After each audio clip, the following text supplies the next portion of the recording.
Semuanya, nama saya Rande Ditya dan saya akan menjelaskan tentang analisa teori permainan dari mata kuliah teknik riset operasional yang dimana dosen kita adalah Pak Supriyono.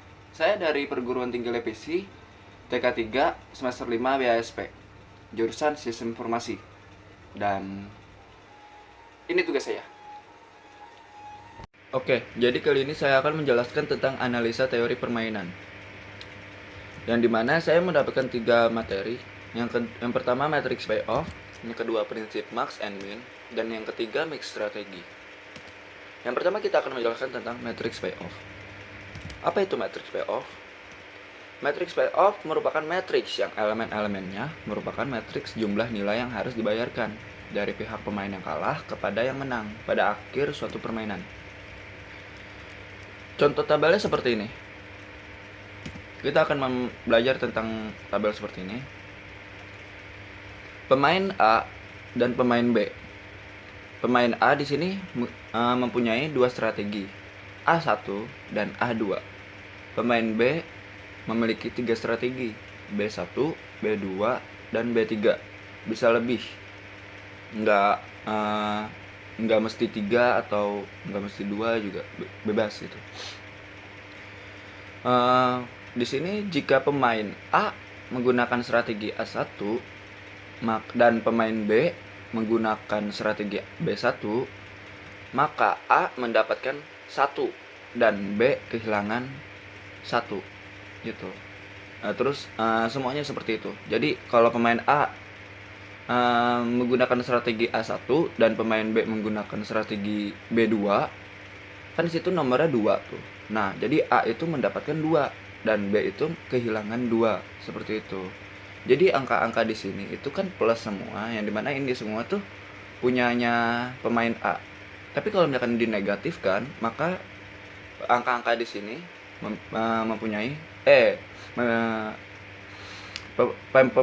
pemain B yang punya. Kemudian kita akan belajar tentang prinsip max and min. Nah, di sini mungkin agak kurang jelas ya. Strategi optimal untuk setiap pemain dalam pure strategi ini dengan menggunakan strategi tunggal yang mempunyai kriteria maksimin dan kriteria minimax. Maksimin adalah nilai maksimum dari nilai-nilai minimum baris, sedangkan minimax adalah nilai minimum dari nilai-nilai maksimum kolom. Maksimin bisa dilihat dari tabel di atas. Di sebelah kanan di situ yang dilingkari itu adalah maksimin, yaitu nilai maksimum atau nilai terbesar dari minimum baris. Barisnya di situ ada A2, 6, 5, 7, 18. Maka nilai terkecilnya itu 5, nilai terkecil dari suatu baris itu. Terus yang atasnya juga A1, pemain A1 barisnya ada 8, 2, 9, 5. Paling kecil berapa? 2. Kemudian A3 juga 7, 3, min 4, 10. Paling kecil min 4. Nah, maksimin itu adalah nilai terbesar dari nilai-nilai terkecil dari suatu baris tadi. Ada 2, 5, min 4 yang di sebelah kanan ya. Nah, maka terbesarnya mana? 5 gitu. Sama juga dengan maksimum minimax yang bawah. Yang bawah kita bisa lihat ada pemain B1. Coba kan di situ ada B itu mempunyai strategi 4 strategi ya. Ada B1, B2, B3, B4. B1 itu bisa dilihat kolomnya ada 8, 6, 7. Paling terbesar yang mana? 8. Yang B2 2, 5, 3. Paling besar 5. B3 ada 9, 7, min 4. Paling besar 9. Dan B4 5, 18, 10. Paling besar 18. Nah, kalau di maksimum itu minimax itu adalah nilai minimum dari nilai-nilai maksimum kolom. Tadi udah kita cari mana nilai terbesar dari suatu kolom.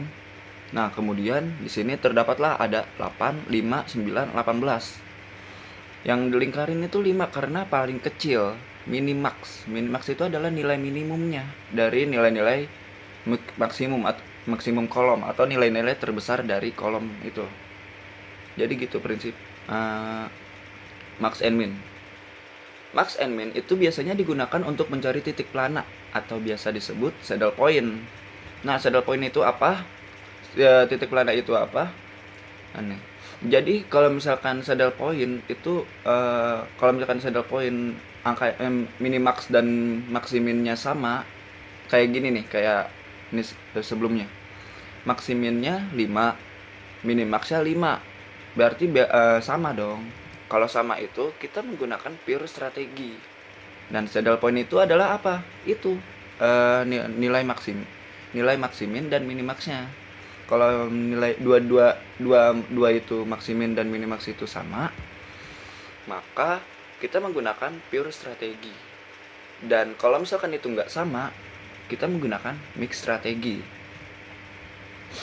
Oke, lanjut yang ketiga, kita akan menjelaskan tentang mix strategi. Mix strategi itu apa sih? Seperti ini. Kita lihat tabelnya. Dari tabel di atas diketahui bahwa nilai maksimin nih tidak sama dengan nilai minimax. Nih, saya sudah lingkarin ada 5 dan 2. Itu beda dong sama yang sebelumnya. Tadi mah 5, 5. Nah, kalau ini 5, 2, beda dong. Dengan menerapkan aturan dominan, maka strategi B3 didominasikan oleh strategi B2 sehingga kolom B3 dihapuskan. Kenapa dihapus? Karena kolom B3 itu lebih besar dari kolom B2 dan kolom B1.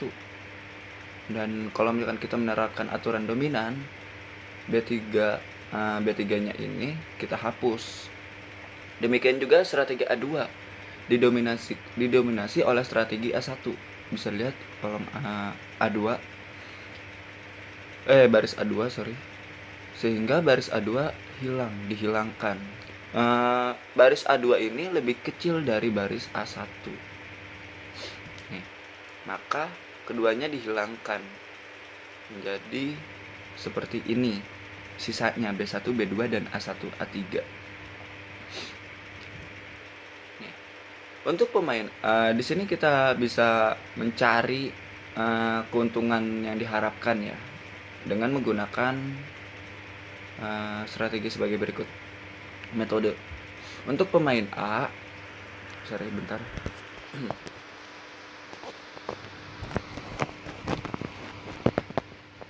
Oke. Untuk pemain A, anggap bahwa digunakan strategi A1 dengan probabilitas P. Dan untuk strategi A3, probabilitasnya 1 min P. Jika strategi yang digunakan oleh B adalah B1, maka keuntungan yang diharapkan adalah di sini 2P plus 6 dalam kurung 1 min P. Terus sama dengan 6 min 4P. 6 min 4P itu dapat dari mana sih? Nih. Di sini 2P plus 6 min 1 kurang P. 6 ini dikalikan ke dalam yang di dalam kurung ini seperti 6 dikali 1 dan 6 dikali min P gitu. Jadi hasilnya 2P plus 6 terus plus 6 terus min 6P gitu. Karena 6 ini dikalikan ke kolom ke tanda kurung, ke dalam kurung itu. Kemudian kalau udah seperti ini 2P plus 6 min 6P, maka kita 6-nya kita keluarin, 6 kita keluarin, kemudian yang PP ini yang ada P-nya ini kita masukin ke dalam kurung. 2P min 6P. 2 dikurangin 6 sama dengan min 4. Jadi hasilnya 6 min 4P. Nah, ini yang kedua, bila B menggunakan strategi B2, maka keuntungan yang diharapkan A adalah, bisa lihat B2 itu ada 5 dan 1 ya. Lihat dari tabelnya. B2 itu ada 5 dan 1. Maka kita masukin 5P plus 1 dalam kurung 1 min P. Sama seperti caranya 5P yang satu ini kita kalikan ke kolom dalam kurung. 1 dikali 1 sama dengan 1, sedangkan 1 dikali min P itu sama dengan min P. Jadi 5P plus 1 min 1P. Yang satunya kita keluarin, jadi 5P dikurangin 1P. Maka hasilnya 1 plus 4P gitu. 5 dikurangin 1, 4. Jadi 1 plus 4P. Strategi optimal yang ketiga. Strategi optimal untuk A diperoleh dengan menyamakan kedua payoff yang diharapkan, sehingga diperolehnya 6 min 4P yang atas sama dengan 1 plus 4P yang kedua. Jadi P sama dengan 0,625. Itu gimana sih? Nih jadi gini. Yang P yang 4P-nya itu atau yang PP-nya itu kita pindahin ke kanan, sedangkan yang enggak ada P-nya itu kita pindahin ke kiri. Jadi hasilnya seperti ini. 6 dikurangin 1 sama dengan 4P ditambah 4P. Maka di sini 5 sama dengan 8P. Kalau misalkan 5 kemudian P-nya dibiarkan, terus kemudian 8-nya pindah ke ruas kiri, jadi 5/8 sama dengan P, seperti itu kan. Jadi 5/8 itu sama dengan 5 dibagi 8. Kalau 5 dibagi 8 itu hasilnya 0,625. Seperti itu kenapa hasilnya 0,625. Yang keempat, ini berarti pemain A harus menggunakan strategi A1 62,5%. 62,5% itu dari mana? Itu dari 0,625. 0,625 jika dipersenkan maka hasilnya 62,5%. Nih. Dan strategi A3 itu 37,5%. Itu dapat dari mana sih? 37,5% itu sisa dari 100% dikurangin 62,5%.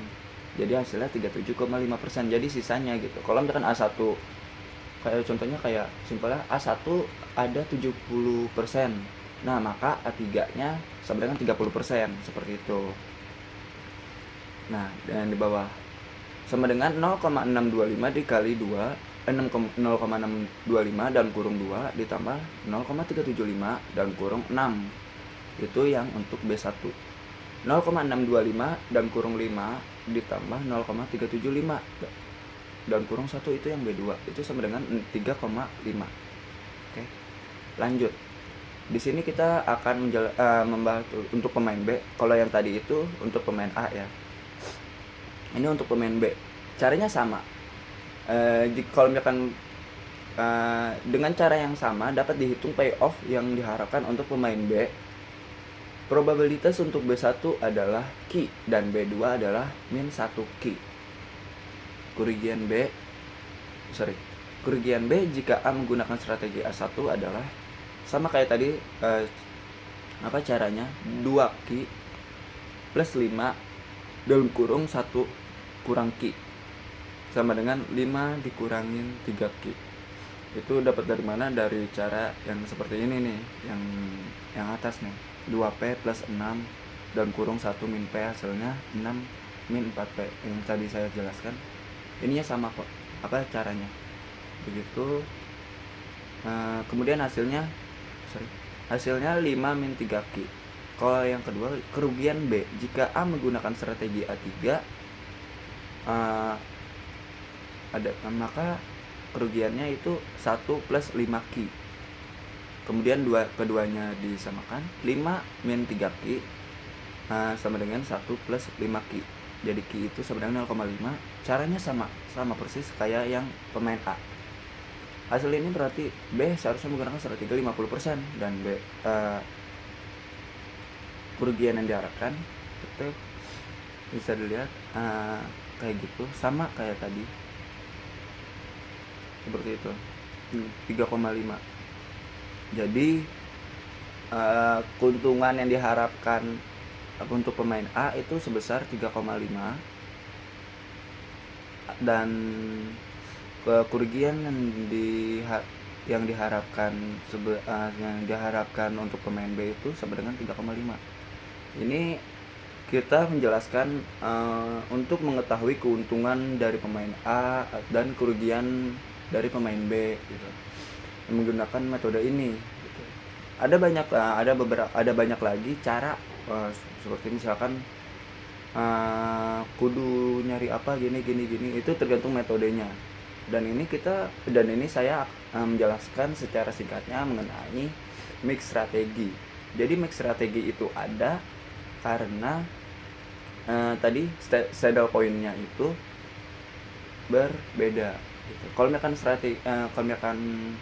saddle point-nya itu sama, maka kita menggunakan pure strategi, yang dimana nanti ada teman kita yang menjelaskan atau mungkin dosen kita yang ngejelasin pure strategi, dan sini saya kebagian mix strategi. Oke, jadi segitu aja penjelasan dari saya. Semoga mengerti apa yang saya jelaskan, karena ini lumayan berguna juga saya rasa. Dan kalau misalkan apa yang saya jelaskan ini kurang, kita cari tahu sendiri, kita belajar bareng-bareng, kita sharing aja. Dan ya udah, terima kasih.